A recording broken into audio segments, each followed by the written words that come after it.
After a very tough couple of weeks in AEW, the dust finally appears to be settling. And while the company is doing their best to leave the backstage fight situation behind, discontent is still present in the AEW locker room. Meanwhile, on WWE, Triple H recently made comments about the company getting rid of intentional blading for good, as they feel blood isn't really necessary anymore in wrestling. This left some hardcore fans quite disappointed. But today we'll tell you the latest on why blood won't really be gone from WWE, as well as all the details on several AEW stars' complaints about the company.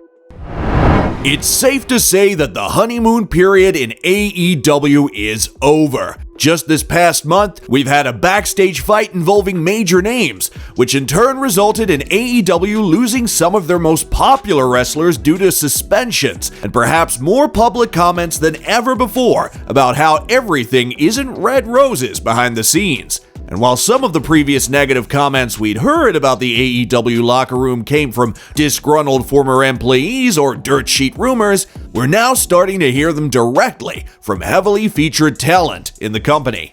One such example is Malachi Black. Black has been in the rumor mill for the past month, since it was first reported that he had requested his release from the company. This came to many AEW fans' surprise, as the House of Black leader has always had something going on for him and his stable throughout his AEW tenure, something not everybody in the company can claim.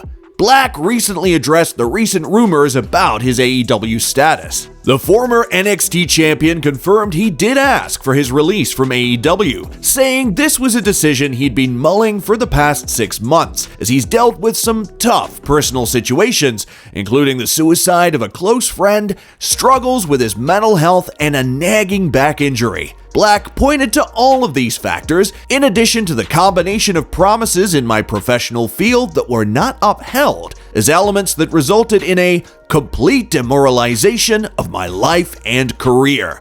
It isn't exactly clear what these promises that were not upheld are, but it's assumed it has to do with Black's booking and creative direction on AEW. But creative wasn't the only source of frustration for him, as Black also mentioned he didn't appreciate parts of his private conversations between him and AEW in regards to his mental well-being getting leaked on the internet. This was another shot at AEW and Tony Khan, as Black alluded to someone in the company leaking his situation without his consent.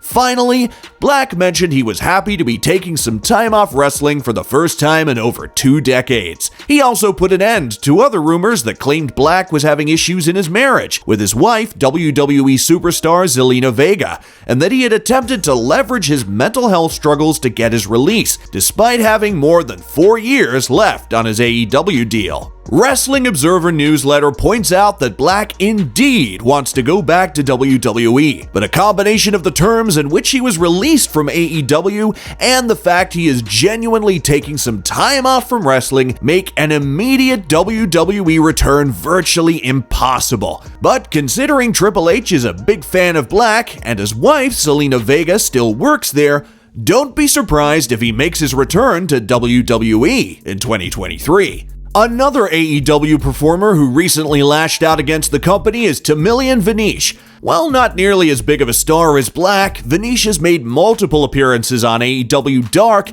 and he doesn't have many nice things to say about his AEW appearances. AEW is just trash, said Vanish. So many guys and girls have egos. So many people, they backstab each other. They politic. Man, it's just one of the worst places. I've seen and I've experienced racial discrimination in AEW. Absolutely. Vanish is the first Tamilian professional wrestler in the world, and he directly accused former AEW champion CM Punk of discrimination. CM Punk is one of the biggest racist pieces of I ever met in my life. He's one of the worst guys I ever met from AEW. I did have an experience with CM Punk, and I believe he acted the way he acted, maybe because of the color of my skin, maybe the nationality, the heritage I represent. I don't know. But at the same time, I have experienced discrimination in AEW, absolutely, 100%.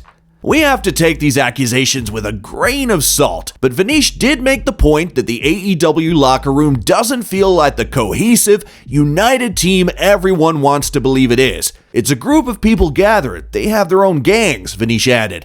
Some people talk, some people don't. It's just a weird situation. You feel like you're not welcome in AEW. It's been said that more and more AEW talent are starting to get protective of their spots, with the roster getting bigger and more stacked every couple of months. So this isn't the first time that we've heard rumors like this one. In one final AEW backstage note, MJF confirmed that before he returned to the company at the All Out 2022 pay-per-view, he signed a new contract with Tony Khan. He said this new contract didn't involve any time extension from his original deal, which runs through early 2024, but that it pays him much better than his previous deal did. This allows MJF to keep leverage for his free agency negotiations come 2024, when WWE is expected to heavily pursue his services. It's being said that while this contract renegotiation allows AEW to get back one of their biggest stars, this doesn't set a good precedent for other disgruntled talent on the roster. With how Black and MJF's situations have played out, it's possible that more big AEW names will start speaking up and making demands that will continue to put the company in a position to make extremely tough decisions. And at a time when WWE is undergoing an internal revolution that is legitimately altering the landscape of the wrestling industry, the last thing AEW wants is talent getting more leverage to make their way to WWE. Speaking of WWE, many people anticipated some of the previous company staples to make a return now that Triple H is in charge of the entire creative landscape. But according to the game himself, however, blading isn't one of the things that will make its way back to the company. The world has evolved. I don't think it's necessary, said Triple H in an interview with The Ringer. Yes, we did feature bleeding for a long period of time, but we've changed that practice. And it's irresponsible to go back. It may have gone over many fans' heads that Triple H wasn't necessarily speaking about the visual effect of blood in wrestling, but specifically about blading. Blading was a common practice in wrestling that saw wrestlers either hide a razor or blade in their trunks, or have it hidden in the referee's pocket to perform a cut on their forehead at a certain point in the match.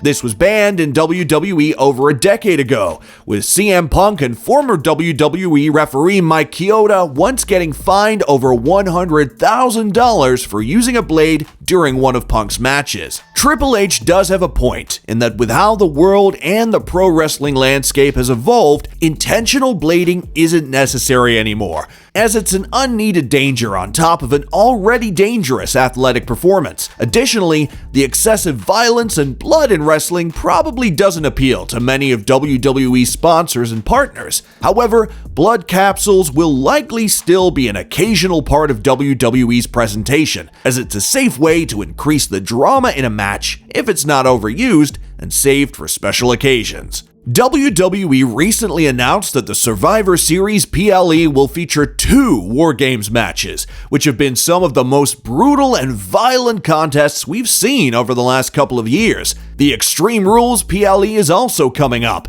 and we've already seen some stipulations announced for the show, like the Fight Pit match between Matt Riddle and Seth Rollins, or the Extreme Rules match between Liv Morgan and Ronda Rousey. So for those hardcore wrestling fans out there, you'll probably still get a chance to see blood in WWE in the near future. It just won't be real blood.